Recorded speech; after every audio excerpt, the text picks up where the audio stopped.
ಸಂಕಲನಕ್ಕೆ ಸಂಬಂಧಿಸಿದ ಈ ವಿಡಿಯೋ ನೋಡಲು ನಿಮಗೆ ಸ್ವಾಗತ. ಪರಿಹರಿಸಬೇಕಾದ ಪ್ರಶ್ನೆ: 17 26 ಜೊತೆ ಸಂಕಲನ ಮಾಡಿ. ಇದರರ್ಥ ನಾವು 17 26 ಜೊತೆ ಕೂಡಬೇಕು. ನಾವು ಮೊದಲು 17 ಮತ್ತು 26 ಸರಿಯಾಗಿ ಬಿಡಿ ಮತ್ತು 10 ಕಾಲಂನಲ್ಲಿ ಹಾಕೋಣ. 17ರಲ್ಲಿ 1 10 ಮತ್ತು 7 ಬಿಡಿಗಳಿವೆ ಮತ್ತು 26ರಲ್ಲಿ 2 10 ಮತ್ತು 6 ಬಿಡಿಗಳಿವೆ.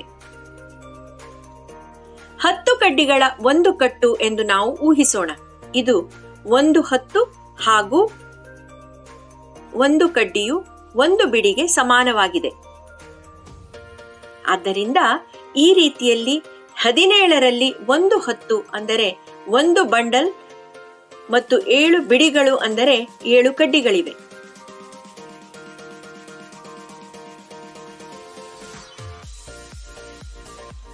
ಹಾಗಾದರೆ 26ರ ಬಗ್ಗೆ ನಿಮ್ಮ ಅಭಿಪ್ರಾಯವೇನು?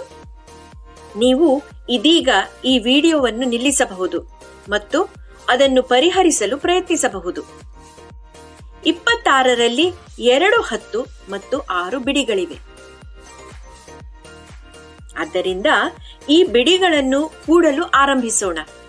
7 ಬಿಡಿ ಮತ್ತು 6 ಬಿಡಿಯ ಮೊತ್ತ ಎಷ್ಟು? ನಿಮ್ಮ ಉತ್ತರ 13 ಆಗಿದ್ದರೆ ಅದು ಖಂಡಿತವಾಗಿ ಸರಿಯಿದೆ. 13 ಬಿಡಿಗಳು ವಾಸ್ತವವಾಗಿ 1 10 ಮತ್ತು 3 ಬಿಡಿಯಾಗಿದೆ. ಬನ್ನಿ, ನಾವು 1 10 10ರ ಕಾಲಂಗೆ ತೆಗೆದುಕೊಂಡು ಹೋಗೋಣ, ಸೇರಿಸೋಣ. ಆದ್ದರಿಂದ 10 ಬಿಡಿಯನ್ನು ತೆಗೆದುಹಾಕಿ ಮತ್ತು 10ರ ಕಾಲಂಗೆ 1 10 ಅಥವಾ 1 ಬಂಡಲ್ ಸೇರಿಸಿ ಕೂಡಿಸಿ. ಇದನ್ನು ಎರವಲು ಪಡೆಯುವುದು ಎಂದು ಕರೆಯಲಾಗುತ್ತದೆ. ಈ ಸ್ಥಳವು ಯಾವುದಕ್ಕಾಗಿ ಎಂದು ನೀವು ಯೋಚಿಸುತ್ತಿರುವಿರಾ? ಇದು ಎರವಲು ಪಡೆಯಲಿಕ್ಕೆ ಇದೆ. ಈಗ ನಮ್ಮಲ್ಲಿ ಎಷ್ಟು ಬಿಡಿಗಳಿವೆ? ಈಗ ನಾವು 3 ಬಿಡಿಗಳನ್ನು ಹೊಂದಿದ್ದೇವೆ. ಈಗ ನಾವು 10 ಕೂಡಿಸೋಣ. ನಮ್ಮ ಬಳಿ 4 ಕಟ್ಟುಗಳಿವೆ. ಇದು ಎಷ್ಟು ಹತ್ತುಗಳಾಗುತ್ತದೆ? ಇದು 4 ಹತ್ತುಗಳಿವೆ. ಮತ್ತು ಅಂತಿಮ ಉತ್ತರ ಏನು? 17ಕ್ಕೆ 26 ಕೂಡಿದರೆ